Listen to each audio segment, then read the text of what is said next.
My name is Felix Rivera, and I've been with Henkel for going on 13 years. And the main reason we're out here is because of safety. It's been too many injuries, including fatality that happened 3.5. Were you here when that fatality happened? I'm the one that found him. I was the first one that found him attached to the machine, and I'm the one that called the response team. What's that like finding a worker in that situation? A fellow worker? It was just awful. I'm still remembering it. It's just unsafe to work. I mean, they don't care about safety. They keep saying they're doing the minimum that is required, and I don't believe safety should be the minimum. It should be more and above. It's been injuries after injury. The most current one, it's been this year maybe about good 6, 7, but one major third-degree burn, which he's still out. Okay, so yeah, it's just they don't care about safety, and we don't get the respect that we earn. They don't treat us like a human being, that family, because this place I consider, but it's like a second home. Is this one of the reasons you joined a union, to get some protection? To get some protection, definitely. That's one of the reasons. I understand they brought in the Strom Engineering. They're spending a lot of money. What is that all about? And they're just spending money on which they shouldn't. I mean, they're supposed to just get us back in there, just give us a good, fair safety contract, But I just realized they just don't want us to have no say.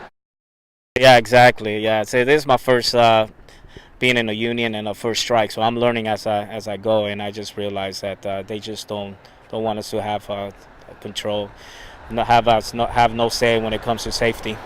Yes, they are, and they got history. Henkel has history with OSHA, but we are here to send a message. I'm pretty sure they've seen the message that we're sending, and also I tell the youngster, all what we're doing here is for the long run. It will benefit you guys, because the safety is going to get even better. Okay, I will hope. But these executives and owners, workers killed here, you think that they should be held criminally liable if they've been told that there are health and safety problems and somebody gets killed? I believe so. They should. When that fatality happened, we had the plant manager, and I guess he resigned. He went somewhere else, but I think he still should be accountable for it, because they know what the safety is. We don't even have a safety person being on the floor.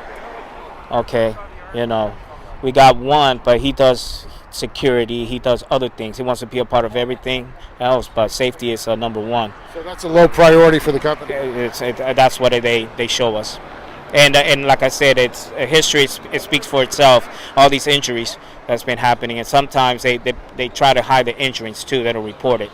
Now, overseas, I understand Henkel Aerospace, they have unions in other countries, so they do negotiate with unions. You have union contracts. What would you say to the other Henkel workers around the world who work for the same company?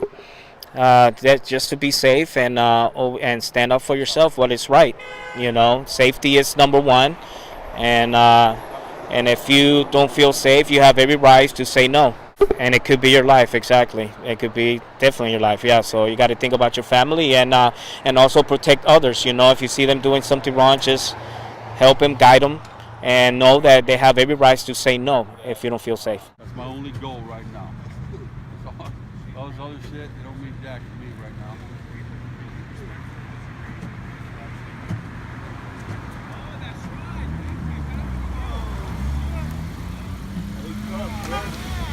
Hey, he crossed. Who was that? Greg Glasper. Been here 6 years. It's just like today's just a bad day for me. That's why I'm really not too talkative. But like I said, 7 weeks out here. Like I said, one of the main issues is safety, getting language in the contract to actually protect us in there, because the company, they don't care about safety at all, period. You can get hurt one day and they'll put somebody on the machine that you just got hurt on and not even fixed it. And we just want language in the contract that holds the company responsible and accountable for fixing things in there. Well, this worker was killed here. Yeah. What did the company do after that? Really nothing. I mean, they actually, the day he died, There's films and pace. He died on pace side. They tried to roll down the door between pace and films and continue to have films working the day the guy died, saying that it really didn't bother us in film side.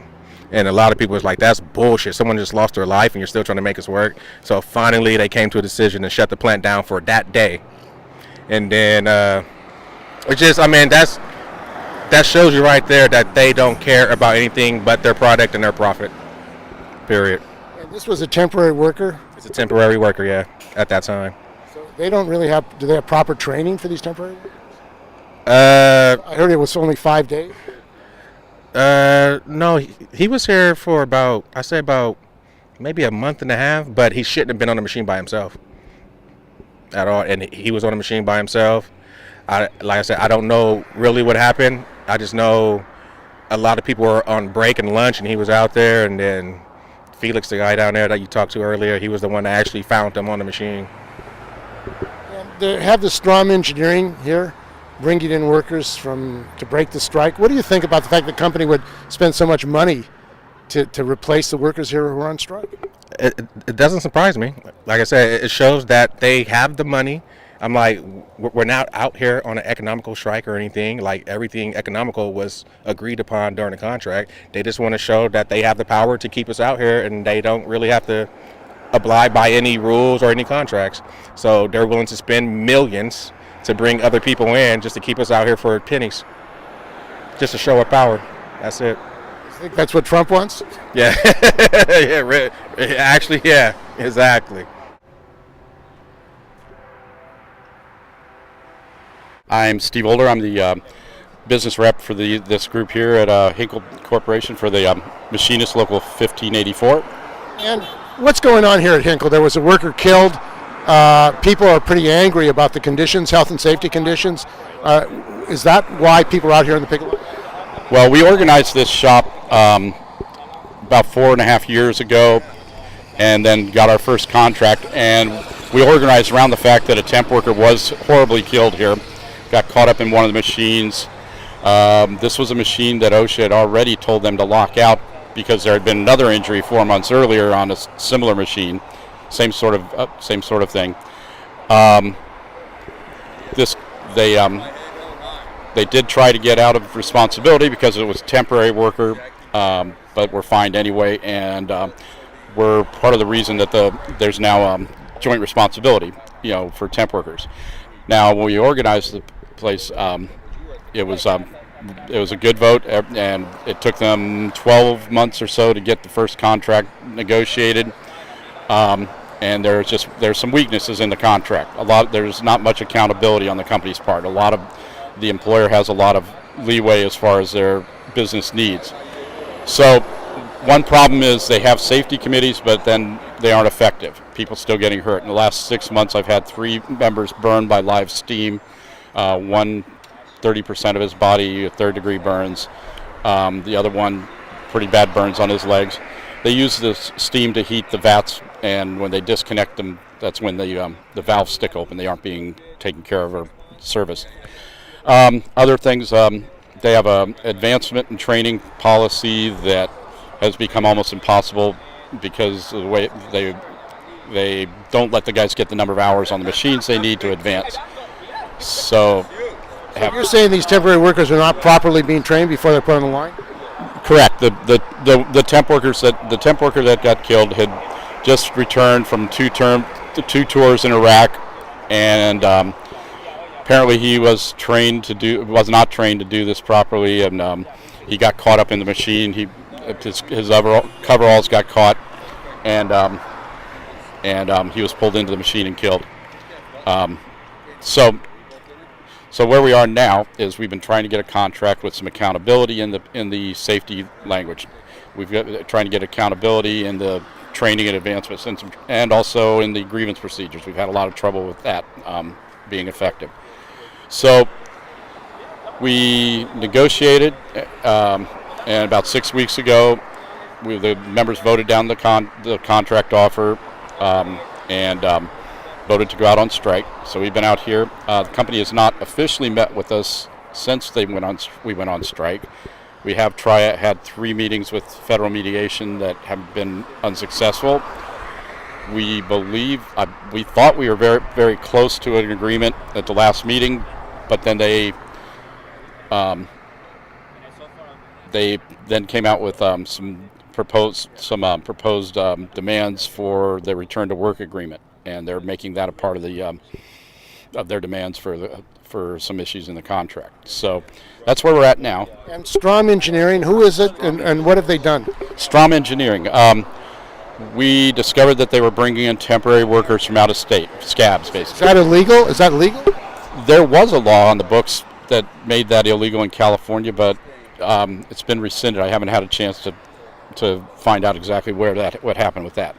But you go on. Think it should be legal? Oh no, not at all. If you go on this company's website, Strom Engineering, and just look through it, and there's a whole page that says strike staffing, and it explains the whole process of how they prep people. I'm bragging about the Northwest Airlines strike where they supplied 7,500 mechanics that they trained for 3 months beforehand and all that.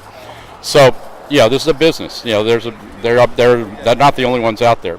So they're here. They're staying in hotels somewhere. They're being bussed in the morning and bussed out at night. We believe there's about 30 of them, but we also believe they're still doing some of the lower level work. We need to get back in there. We need to get them out of here. Does it bother you that this company will apparently spend millions of dollars bringing in the Strom Engineer rather than deal with the issues? You're not asking for a lot. Well, that always bothers me. I mean, we're maybe 0.5% apart on the wages, so that really isn't the issue. It was the accountability. Yeah, it bothers me, but it's not anything new. This happens all the time. They'd much rather spend $1 million so that they can still have their way, with the workers when they want. That's what it's all about. And we're here to show them that these guys are standing together and have each other's back. I've never had a stronger group of guys out on a picket line. They're all showing up and fighting the fight, even after the 6 weeks. Henkel Aeronautics, they have contracts with unions in Europe. They say that they're not going to violate labor laws. I mean, what is going on here with Henkel? They make adhesives for aerospace, so they have contracts. They sell their product to Boeing and to Aerojet and to all the different airline manufacturers and stuff. Also, there's military projects and stuff. We have certainly let our members know at Boeing. We machinists have a lot of members at Boeing, and I warned them that the product they're getting is struck work and it's not being done by experienced workers.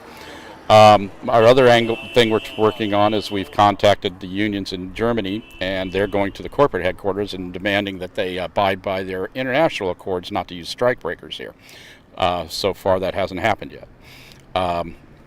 They've gone there, but the company hasn't responded yet. We're doing.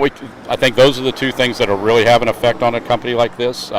The community support out there helps. They're seeing everybody out here.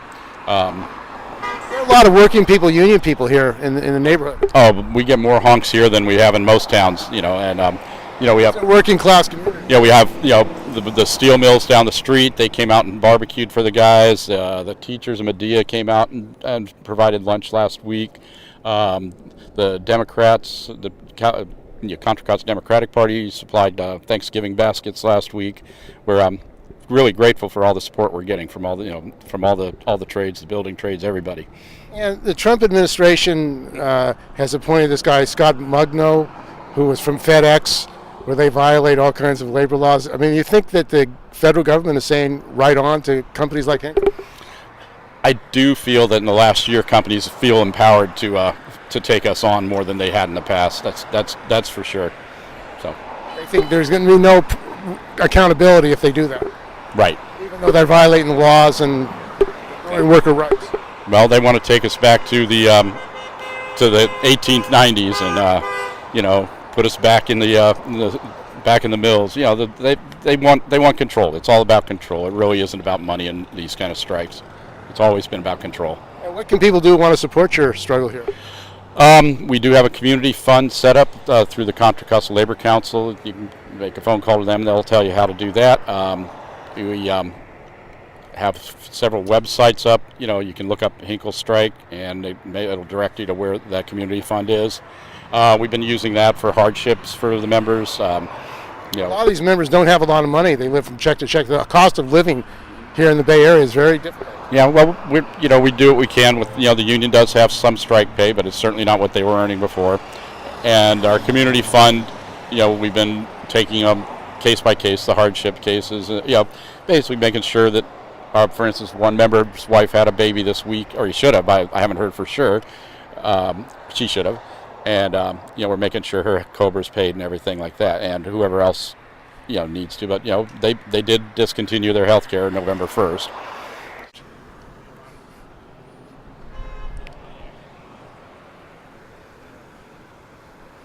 Willard Morris.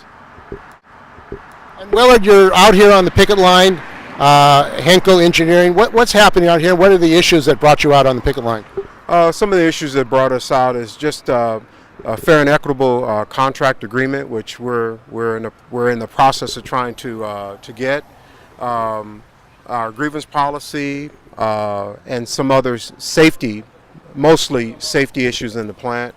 We're just trying to make sure that the company is being held accountable for safety and other issues pertinent to our contract agreement. And a worker died here at this plant. What happened? Why did that kind of incident take place? It was a most unfortunate incident. We had a temporary worker working on one of our cow's mixers inside the plant. We work in a dangerous facility, and we just want to be protected. We want to make sure that the company not just preach safety, but actually is about safety. And so we want to make sure we can hold them accountable for our safety in the plant. We continuously having operators injured in the plant. Most recently, we had an employee scalded and burned, steam 30 to 40% of his body, second and third degree burns. So, and he's still out recovering from his injuries. So, we just want to make sure that when we come in, that the company has our safety at first and foremost, and they take our safety. You want to go back to your families afterwards. Exactly, we all do, and the deaf in the family really, the deaf in the facility really brought home the absolute importance of our safety. That's what spearheaded the whole union movement. Is that why people joined the union? That was one of the main reasons why the union actually was sought after and brought in after the deaf. We just knew that we needed a third party holding the company accountable for our safety in the plant. How long have you worked at the plant? I've been with the plant for almost 12 years now. And they brought in a company called Strikebreaking Engineering. Who are they and what are they doing here? I'm not. Like I said, I know they're a Minnesota-based temp agency. I'm not sure where these temps are coming from. I don't know if they've come from Minnesota and they're here working, but I know they're being housed and fed and taken. They're spending a lot of money for that. They're spending a lot of money on this service, and which could go for your health and safety protection. Definitely. So we're just really amazed at the lengths that Henkel as a corporation has gone to fight us on just basic health and safety issues, basic economic issues. When you're the union workers in the plant, how do they discriminate against union workers? We're treated differently. We're an afterthought in the company, and management and previous management has gone out of their way to target and attack the union workforce. Is that legal? I don't know if it's legal or not, but they're getting away with it, and in our new contract, we want language in there that kind of protects us going forward and holds the company accountable for doing the right thing. What does it say about America today that you're basically fighting for health and safe workplace. You're basically fighting for human rights. Your right to have a union. Basically, this company says no, we're not going to accept it. And you're not asking for the world, apparently. Well, the ironic part is that Henkel, as a corporation, I mean, they work hand in hand with unions all over Europe. I mean, it's part of the culture, and for it to be such a difference here in America with a company that basically have partnered with unions all over the world, and for them to come here because of our laws and because of where our politics work, they're allowed to get away with some of the shenanigans that they play with unions here in this country. We should be setting the pace for what unions and the companies working with unions. We should be setting that example, not Europe. Okay, thank you. Introduce yourself again. My name is Willard Morris. I'm a senior production operator at Henkel Corporation. It's been brought to my knowledge that Henkel, as a corporation, has signed international agreements to not to union bust or bring in these strike buster companies and partake in that type of union busting activities. And they're right here in Bay Point, California, actually partaking in that very thing that they signed to say that they would not, as a corporation, be a part of. And so you're appealing to Henkel workers where they have unions in Europe to come out and let Henkel know that this is unacceptable? Oh, for sure. I mean, Henkel. I mean, the Henkel brand is on the front of this building. I mean, this community see what Henkel is doing here in Bay Point. So if they care about their brand, they care about their reputation, they care about their customers, they would get someone out here that has some decision-making power to stop what's going on here at Bay Point. My name's Darian Oliver, out here supporting the union. What does a union mean to you? Right now, it's our backbone. It's what keeps us all together, keeps us from getting messed up by the company. When they implement certain things, the union comes together, let us discuss and vote on different things that we see unfit, like safety, hazards. Are there any safety problems in this plant? I would say it's always safety hazards. Everywhere you go, you got to stay up on your safety. People get complacent. You're working 12-hour shifts, so that's 60 hours a week. Anything can happen. So it's always a safety issue. Especially when you're dealing with hazardous chemicals and you got a lot of movement going on. So it's always safety hazards everywhere.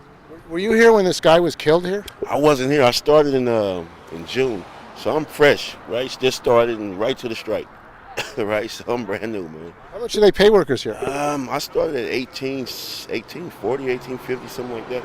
So I think that's what part of the union is, trying to get the pay up and make sure we get taken care of and compensated for our work. Have they tried to bring you back, cross the line? I got a lot of letters from the company, man. Probably one a week. Company saying stuff like, come back, you don't have to, you can break the strike, you can break the, we won't nothing happen. I think I got one Thursday? Wednesday. And the same thing, come back over, we can use you, break the strike, you won't get nothing to happen to you. I just toss it in the garbage, man. And the Strom Engineering, who are they? As far as I know, I'm thinking they're what you want to call scabs. They're hiring people from out of state to come break the strike and pretty much do our job for us while we out here in the cold. And they got those guys where they paying them pretty much the same wages, putting them up in hotels. They had trucks out here where they can eat free lunch, right? Stuff they would never do for the people that's been here on a regular basis. How does it feel that this company would spend so much money to bring in people from out of state to? God, it's a slap in the face, man. It's hard. It's breaking my heart to see them do that when they could just give up $1 every 3 years. That's nothing, man. It's peanuts compared to what you're making, right? And it breaks my heart. It's gonna be hard to look at people in the eye. Just put you through all this, and then go back to work with these people. It's gonna be rough, man. Really rough. Is this your first time on strike? Yeah, I've never been a part of a strike. I've always seen people on the sidewalk like this. Now I'm one of the people on the sidewalk with the sign. So, yeah, first time in a strike, man. Never ever been a part of a strike, man. And, I mean, living in the Bay Area, the prices, housing prices. I mean, how do workers survive on even $18 an hour? That's rough, man. You got to band together, family. You know, you got to put all your resources together, and you got to really budget, man, and do a lot of overtime. It's the price of living is sky high, man. You get 3 bedrooms about $2,000, if not more, right? And you know, you got to take one check and put that away and save some of the other check. You gotta network, man. Think they can starve you out? Is that the plan? I think that's what the plan is, man. That's what it looks like. They're trying to break us, man, as far as starve us out and break up the union, which I hope don't happen. I hope everybody can remain strong, because if they do that, there's no telling what the future holds for us, you know, or anybody else that works inside. And there are Henkel workers in Europe, around the world, that are union. They say that they want to work with unions. What's different here, and what do you say to those workers? I don't think they know about it, to be honest with you. This might be their first win of what's going on over here in California. At least that's what I'm thinking. I don't think they actually had a clue of what's going on in this actual plant. So the strike might allow them to see how we're being treated, which is exactly what I'm hoping. Okay, you're saying that there are busloads of scabs and replacement workers? I think it would be at least 3 buses per shift, and they're coming in full, so it's about 17 or 18 people per bus. So they're spending maybe millions. Yeah, spending millions to do that when you could have just ended this, I don't know, simply, you know what I mean? It doesn't add up, man. Is this your first union job? First union job, and I'm trying my best to hold out with it, man, and make it work, because I think in the long run it'll be worth it, man. Even for the people, you know, in the future that come in. Your children, your family. Exactly. I think it'll be really, really helpful for the people that want to get a job here if we do the right thing right now. What's your name? Julian Silva. And what's going on here? We're just striking for a better safety environment here. Hope they listen to us about our safety issues and problems and stuff like that. Just to make it more safer here for everyone. I've been here going on almost 20 years, so it's changed a lot, you know, as far as safety and people and management and everything. So hopefully this will change everything for us to make it better, you know, so that we can work together and get things like it used to be, I guess you can say. So open up the communication lines for everyone so that everybody doesn't get hurt, or, you know. You're afraid to come to work? Is it dangerous? Not dangerous at this point? It's a lot more dangerous than it used to be, yeah. You know, but during the last 10 years, it's gotten pretty bad to the point to where, you know, you question on some of the things they do and say, and, you know, stuff like that. So, but hopefully this will make them understand and communicate with us more about those issues and stuff like that, so that it'll make it better for everyone. So that's, you know, that's pretty much how it is. Download wise is what we're asking for. You know, before, years ago, it used to be about money, but now it's gone beyond that. It's not the money. It's not about the money. It's all about just everybody walking out of here and going home every day. Did it bother you when that guy was killed? Talk about that. Yeah, it did bother me, because, you know, I never seen that here since I've been here. So, you know, it did bother me. But I think what bothered me even more is that even after the fact that it happened, they didn't put any kind of information on as far as training, safety, or anything like that after the point. No formal training, you know, and that's part of the reason why he, you know, passed away, because he wasn't trained properly. It wasn't shown properly the way to do it. And to this day, there's no training procedures on any of the machines right now. So how do you have a company today in America like this? I mean, serious dangers, and yet you don't have any training? I mean, it sounds like it's unbelievable. Yeah. I mean, just from a point of view of operating properly. Yeah, I mean, exactly. I mean, even from a quality standpoint, you would think they want to implement something like that, so even their material would come out better. You know what I mean? So, you know, and this quality has gone down for those purposes also, you know. But like I said, hopefully this will open up the communication lines between everybody can sit down and talk and let's hammer it out. And this is a business and somewhat we're a family, so let's treat it like that. Then let's respect each other. And